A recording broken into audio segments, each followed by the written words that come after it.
mga pinakamalaking airlines sa buong Pilipinas. Mr. D. Number 10. Leading Edge Air Services Corporation or LEASCOR. Hindi ito kasing sikat na mga commercial airlines na nakikita natin sa seat sale ads, pero malaki ang role nito sa charter flights at regional connectivity. Base ang LEASCOR sa Clark International Airport at ayon sa public company profile, meron itong company size na nasa 51 hanggang 200 pataas na employees.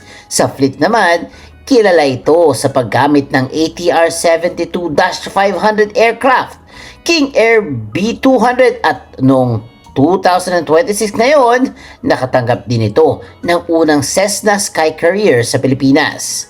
Dahil private company ito, walang public market capitalization. Pero kung fleet asset scale ang pagbabasihan natin, maaaring umabot sa lampas 1 billion pesos ang estimated operational aircraft value depende sa age, ownership, lease setup at configuration ng aircraft.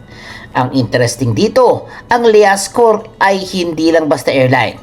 Bahagi ito ng mas malaking aviation system, training, charter, passenger movement at cargo support. Sa madaling salita, hindi man sila ang pangmasa flight booking app, mahalaga sila sa likod ng aviation industry.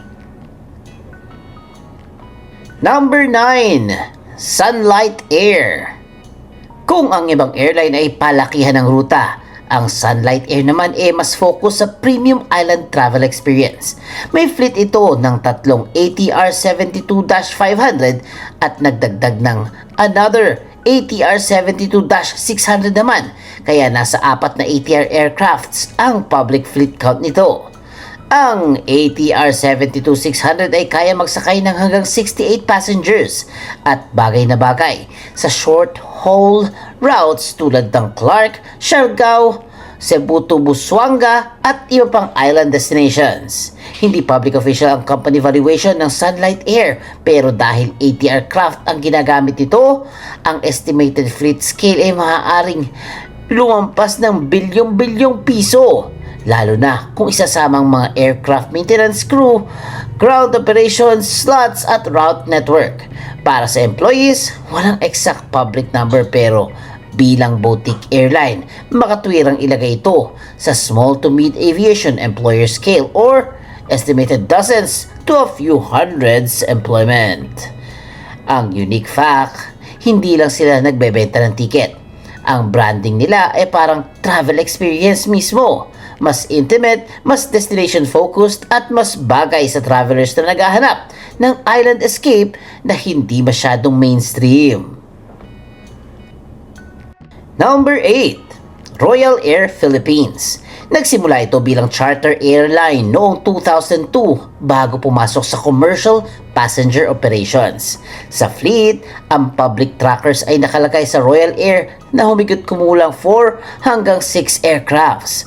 Kabilang dito ang Airbus A320 family at Airbus A321 freighter type aircraft. Malaki ang aircraft type nito kumpara sa turboprops dahil ang Airbus 320 ay karaniwang kayang magsakay ng mahigit 150 passengers depende sa configurations. Pero may importanteng update. Pagsapit ng January 2026, iniulat na pansamantalang tinigil ng Royal Air ang scheduled commercial passenger flights at mas tumutok sa cargo at charter operations. Kaya sa ranking na ito, malaki siya dahil sa aircraft size at aviation capability, pero hindi siya kasing active ng big passenger airlines. Hindi rin public ang company valuation nito, pero dahil Airbus class ang aircraft na ginagamit, ang estimated aviation asset is around several billion pesos.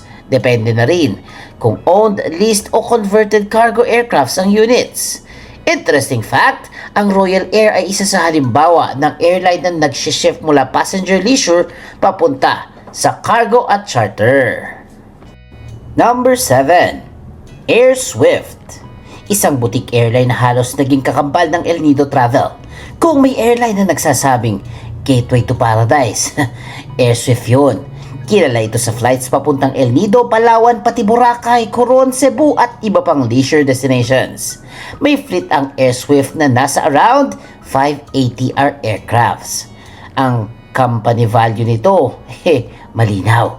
Noong acquisition deal, binili ng Cebu Pacific ang AirSwift sa halagang minimum ng 1.75 billion pesos. Ibig sabihin, kahit boutique airline ito, bilyong piso ang halaga ng strategic value nito. Hindi lang dahil sa aeroplano, kundi dahil sa routes, brands, permits at access sa high-value tourism destinations. Noong 2025, ang AirSwift ay nakapagdala ng mahigit 400,000 domestic passengers. Maliit ito kumpara sa milyon-milyon ng Sebpac at PAL, pero para sa boutique leisure airline, malaking numero na to. Number 6. Sky Pasada. Ito ang tinatawag na jeepney in the sky. Ito'y hindi pang mass market. Hindi ito airline na nasasakyan mo papuntang Hong Kong or Singapore. Pero kung pag-uusapan ng remote connectivity, sobrang importante nito. May routes ang Sky Pasada sa Northern Zone, tulad ng Basco, Tuguegarao, Kawayan, Macanocon, Palanan, Lawag, Baguio, Binalonan at Calayan. Sa simpleng salita, dinadala nito ang eroplano sa lugar na hindi madaling puntahan ng malaking airline. Walang public company valuation ng Sky Pasada, pero base sa fleet type at regional operation scale, maaaring nasa hundreds of millions or talagang mahigit pa ng 1 bilyon ang estimate operational scale, depende sa active aircraft, ownership, airport facilities at maintenance setup. Ang unique fact, ang LET 410 at Grand Caravan ay may kakayahang lumapag sa mas mahirap na runway. Kaya para sa ilang komunidad, hindi lang ito airline. Ito ay ang mas mabilis na access sa edukasyon, negosyo, serbisyo at emergency travel. Number 5. Air Juan. Isa sa pinaka-unique na listahan. Ito'y kabilang sa pioneer ng commercial seaplane operations sa Pilipinas. Ibig sabihin, hindi lang ito airport to airport.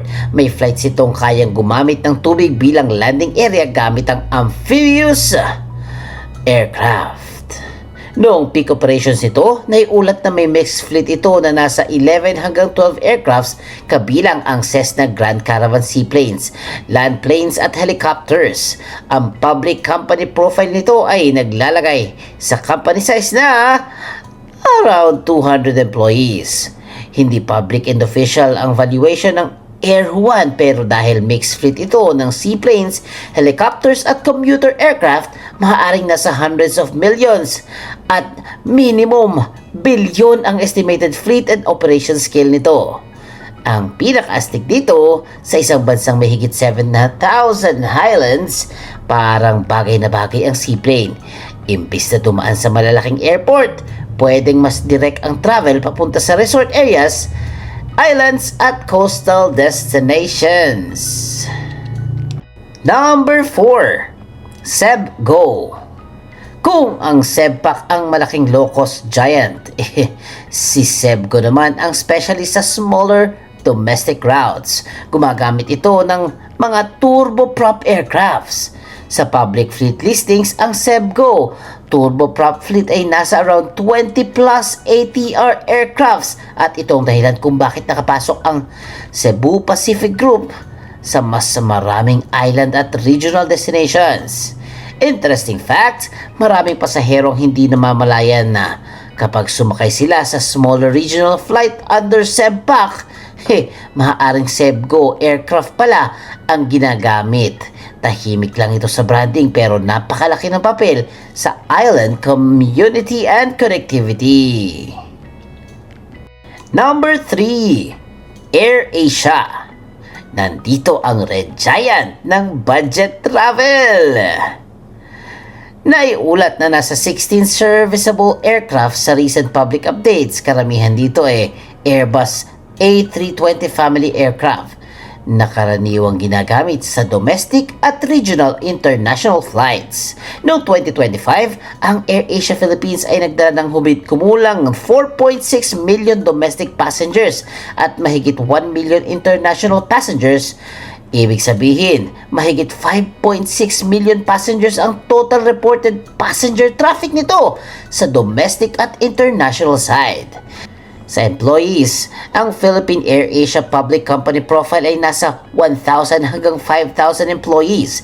Hindi public ang exact valuation ng local Philippine unit pero malaking advantage ito sa pagiging bahagi ng mas malawak na AirAsia brand na may regional network at higit 250 aircraft sa broader AirAsia Group. Ang AirAsia Philippines ay hindi lang local airline. Bahagi ito ng isang Southeast Asian low-cost network.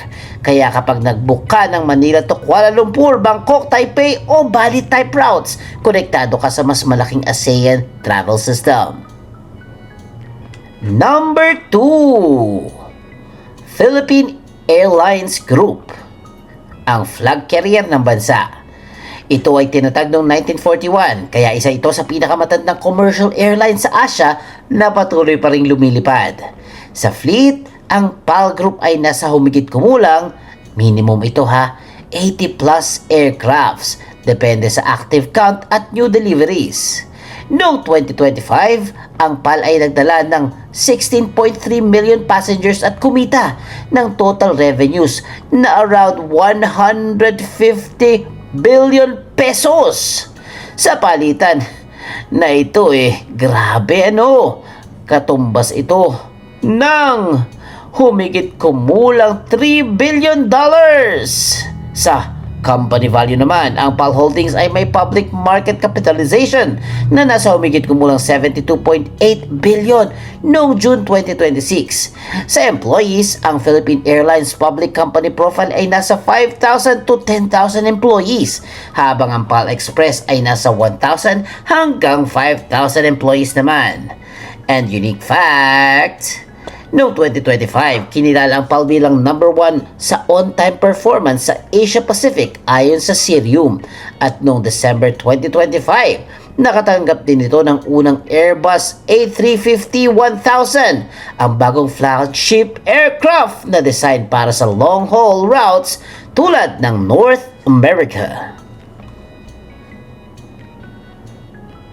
And at number 1, Cebu Pacific Group, ang pinakamalaking airline sa Pilipinas pagdating sa passenger volume, domestic dominance at total fleet size. Noong 2025, nagdala ang Cebu Pacific ng record-breaking na 26.9 million passengers. Ang revenue nito ay umabot sa 119.9 billion, habang ang net income ay umakyat ng 12.3 billion pesos. Sa fleet, umabot ito sa 100 aircrafts, kaya itong unang Philippine carrier na umabot sa ganitong kalaking fleet. Sa company value naman, may dalawang mahalagang sukatan. Una, public market capitalization ng Cebu Air Inc. Nasa humigit kumulang 18.4 billion. Noong June 2026, ay yun na talaga ang kanilang valuation. Pero kung total assets ang titingnan, mas malaki ang potential scale nito na nasa 264.7 billion ang total assets ng Cebu Pacific pagkatapos ng 2025. Sa employees, ang public estimates ay nasa 6,000 plus employees. Maaring mas mataas pa kung isasama ang broader group support, subsidiaries, ground operations at related aviation services. Hawak ng Cebu Pacific ang higit kalahati ng domestic market share sa Pilipinas noong 2025. Ibig sabihin, sa simpleng salita, kapag may lumilipad sa loob ng Pilipinas, napakalaking chance na Cebu Pacific Group ang airline behind this trip. At iyan ang countdown ng pinakamalaking airline sa buong Pilipinas. Tungkol ito sa koneksyon, sa bansang binubuo ng libu-libong isla, bawat flight ay may kwento. May uuwi sa pamilya, may pupunta sa trabaho, may turista na tutulong sa lokal na ekonomiya at may komunidad na mas napapalapit sa mundo. Kaya kayo, sino ba ang pinakamalaking airline company sa inyo? I-comment nyo naman below. At syempre pati yung experiences nyo ha. At syempre, huwag kalimutan mag-like, mag-share, mag-comment at mag-subscribe na kay Mr. D. Kasi masayang matuto! Hihi! The end! Huwag kalimutang i-click ang subscribe button at bell icon ni Mr. D para masaya every day! See you, D-Fam!